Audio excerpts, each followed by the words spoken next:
میرے پاس اس وقت وہ شخصیت آئی ہوئی ہیں جنہوں نے پچھلے دنوں کہا تھا کہ آپ کی ٹک ٹاک دیکھتے ہوئے میرے ہاتھ سے فون گرا اور فون ٹوٹ گیا، جرم یہ ہے شہزاد حکیم آپ پر کہ آپ ہمیں فون لے کر دیں، کیونکہ اس میں آپ کی تصویر آئی ہوئی تھی، آپ کی وجہ سے فون ٹوٹا ہے، اس لیے فون کا جرمانہ آپ پہ ہے۔ چلے جی، فون تو میں نے ان کو لے دیا، اس کے بعد اب یہ ان کا نیا ڈرامہ آپ سامنے آ گیا ہے۔ وہ وہاں پر کچھ 2-4 شریک میرے رہتے ہیں، پتہ نہیں کون سے والے ہیں، میں تو ان کے نام بھی نہیں جانتا، کیونکہ میرا کسی کے ساتھ کوئی پنگا، کوئی لڑائی جھگڑا ہے ہی نہیں، میں تو بڑا سیدھا سادہ سا بندہ ہوں۔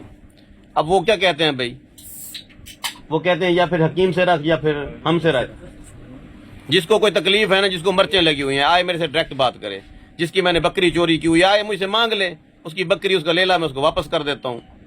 پر باقی یہ جو لوگ خام خام میں بنے پھرتے ہیں نا شریک، اور ایسے پیٹھ پیچھے برائیاں کرتے ہیں، ان کو کوئی حق حاصل نہیں ہے۔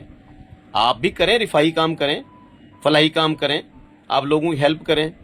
مجھے تو فارمولہ سمجھ میں آ گیا کہ 100 روپے کمانے ہیں، اس میں سے 10 روپے فیملی پہ خرچ کرنے ہیں، 90 روپے لوگوں پہ خرچ کرنے ہیں، دے دینے ہیں کسی نہ کسی کو، وہ ڈبل ہو کے آ جاتے ہیں اگلے دن۔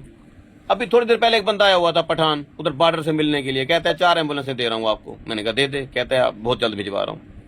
میں نے کہا کیوں بھیج رہے ہو؟ کہتا ہے ان کا چیک اینڈ بیلنس آپ کے ذمہ، میرے پاس ہے، ہستی ہے میری بیوی مر گئی تھی تو اس کو ایمبولینس نہیں مل سکی تھی اس دوران، تو میں سوچ رہا تھا کوئی ایسا بندہ مجھے ملے جس کو میں ایمبولینس لے کر دوں، تو آپ چلائیں۔ میں نے کہا ٹھیک ہے بھجوا دیں۔